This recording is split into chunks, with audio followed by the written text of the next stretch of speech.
267-495-4866 or DougCarnsProgram@gmail.com. It is the Doug Karns Program here on All Noise Radio. Welcome back to it. All right, we're going to finish up the Paul Ryan audio in just a second, and then we're going to move on to some fact-checking with the Associated Press on President Obama's new deficit plan that he's pushing towards Congress. So let's go ahead and finish up with Paul Ryan here. I said the Fiscal Commission, we should lower tax rates on investment and job creation by getting rid of all the loopholes so we can create economic growth. So we think this is going in the wrong direction. Let's not forget that under current law that the president's already passed, the top tax rate on individuals and small businesses in 2013 goes to about 44.8%. So we have employers here in Wisconsin that pay that tax rate who are competing against countries that are taxing their businesses from like 16% in Canada, almost 21% going in England, 25% in China. The world taxes their business. Okay, so he's saying here, we're going to lose jobs over this. Because why wouldn't a company just move over and register into another country where they pay less federal taxes and they can make more money by doing stuff over there and selling things to us? So how is this going to help create jobs, Mr. President? It's exactly right. And like I said earlier in the show, that taxes are already planning to go up in 2013 because of the health care bill that was passed 2 years ago. See, everybody thought that thing was passed and it's already working. No, it doesn't even start until 2013.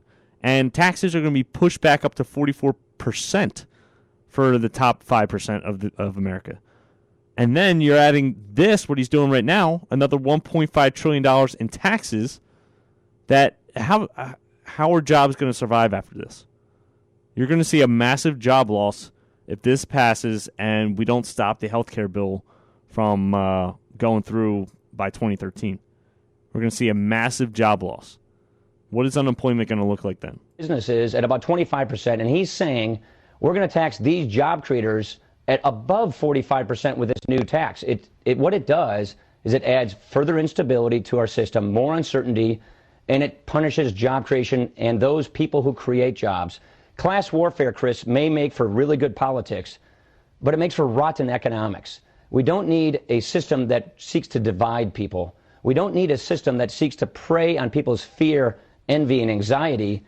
Another quick side note is, let's not divide everybody. Let's go to a flat tax. How are you more American than me because you pay more taxes? That's not fair. Like, why should you pay a higher fraction to taxes to the federal government than me? How about we all just pay the same percentage, and it all comes out, I pay less than you, but it's fair, Everything's a fair playing ground. So if I want to start making more money, open up my own business, or move up in a company and make more money, I'll start putting more money into the system, but my tax rate won't go up. It won't penalize me for being a successful capitalist, job-creating person. You're getting punished. The more you move up in wealth, the more you get punished. So if we keep upping that, what's going to give somebody an incentive to become a millionaire or a billionaire and create jobs? Imagine if Bill Gates and Steve Jobs, way back in the 70s and 80s, if they started creating, let's say they got to the 10,000 job mark, right? At that point, they were probably millionaires.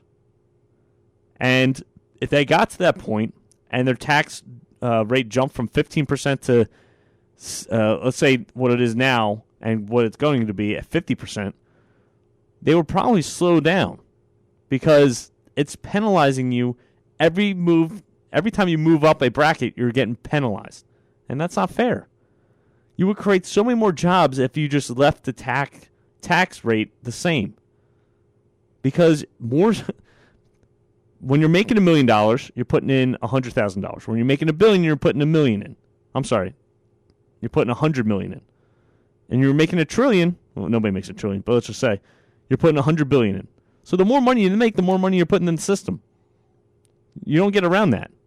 So why don't we just go to a flat tax? There'd be no loopholes. Nothing to get around, no subsidies, as the president likes to say. There's just a rate that you have to pay, and you don't pay it, then fine, you go to jail. If you do pay it, good. Move on to the next year. It seems ridiculous that we keep penalizing people for being successful and creating more jobs. That's all. We need a system that creates job and innovation and removes these barriers for entrepreneurs to go out and rehire people. But I'm afraid these kinds of tax increases don't work. But Congressman, this is being called the Buffett rule because it comes after Warren Buffett, the multi-billionaire owner of Berkshire Hathaway, said, I end up, because I get so much of my money from capital gains, I end up paying a lower effective tax rate than my secretary who gets her money in salary. What about the question of fairness, sir? So what he's saying, what he forgets to mention on that, that's a double tax. Capital gains and dividends are taxes on money that has already been taxed once before based on income. So a person who's paying an income tax is paying the first level of tax on that money. Then when you pay a capital gains and tax, you're paying that tax again on that money. Okay, if you understand what he's saying here is, again, another unfair tax law. Your capital gains is also your income, all right? So you're investing money. You're hopefully getting money back and making money off your investment, and that's your income. So you're getting taxed 34% for that income if you're making money that year. Plus, you're getting taxed on capital gains. So you're actually paying way more than you're supposed to in income tax. How is that even fair? And again, this goes to show you how they're comparing, a secretary's income to a billionaire's capital gains tax. Because it's already been taxed once by income, and now it's being taxed again for capital gains.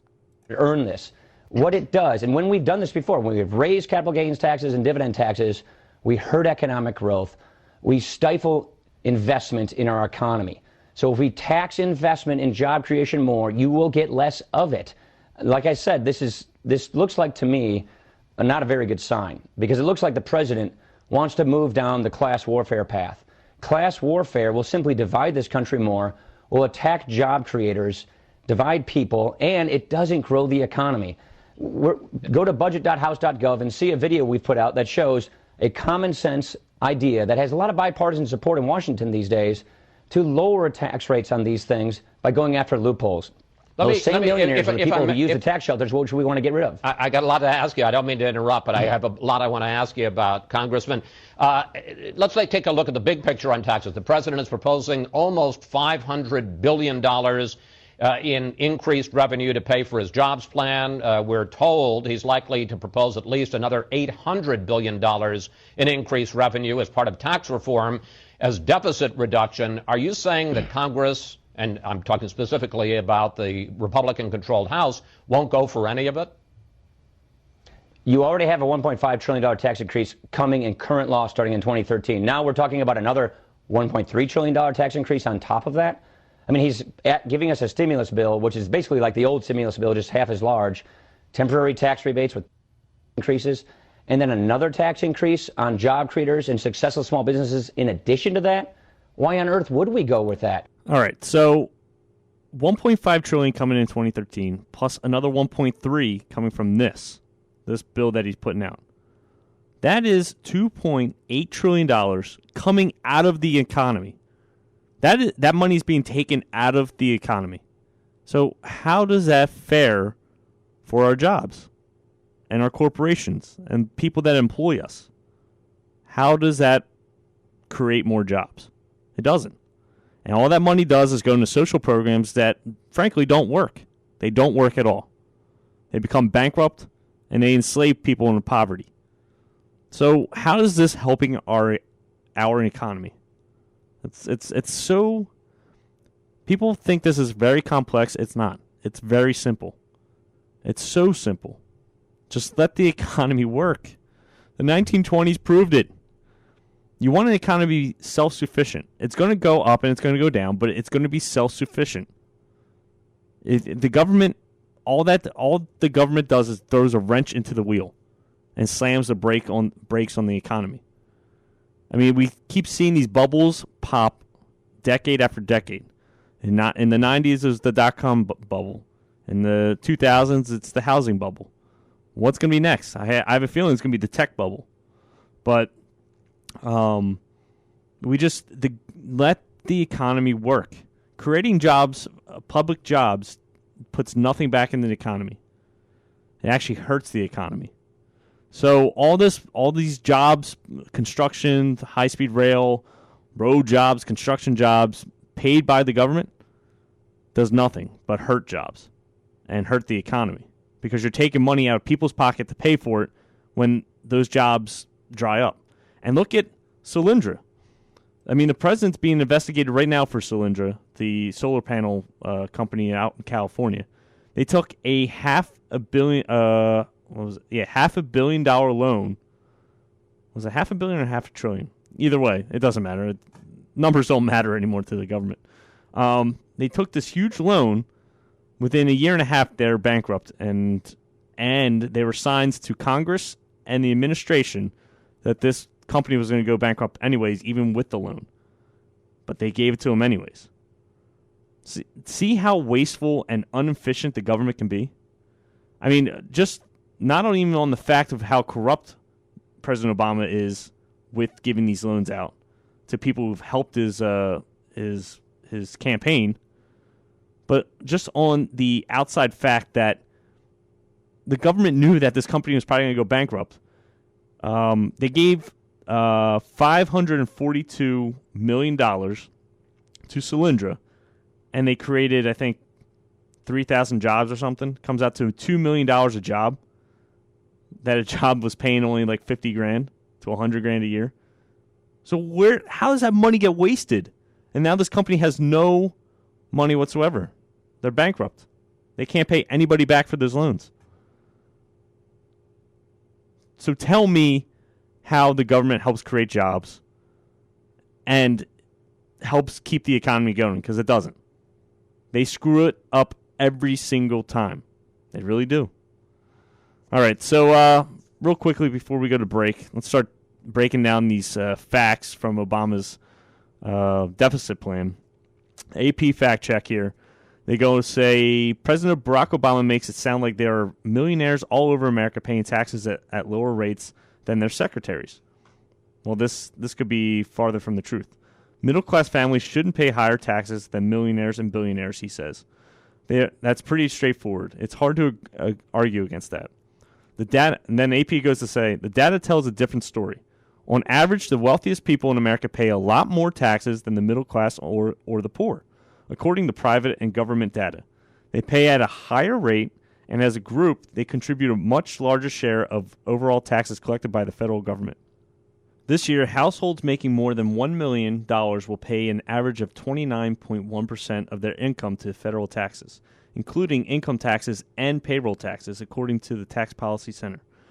Households making between $50,000 and $75,000 will pay 15% of their income in federal taxes. So how is a secretary paying more than Warren Buffett? I mean, I just explained it to you. They're comparing apples and oranges, and it's really not fair to be lying to your face, because they're going to get the common person to believe, oh, well, that's not right. The rich should be paying a little bit more since they're making more money. And that's how they gain support, by lying to people, lying to the average person who doesn't do their homework. And this is what you need to pay attention to. You got to pay attention to the Washington lies from both sides. And this is one major one. All right, so we're up against a break. We'll come right back for the last segment of the show. Be right back.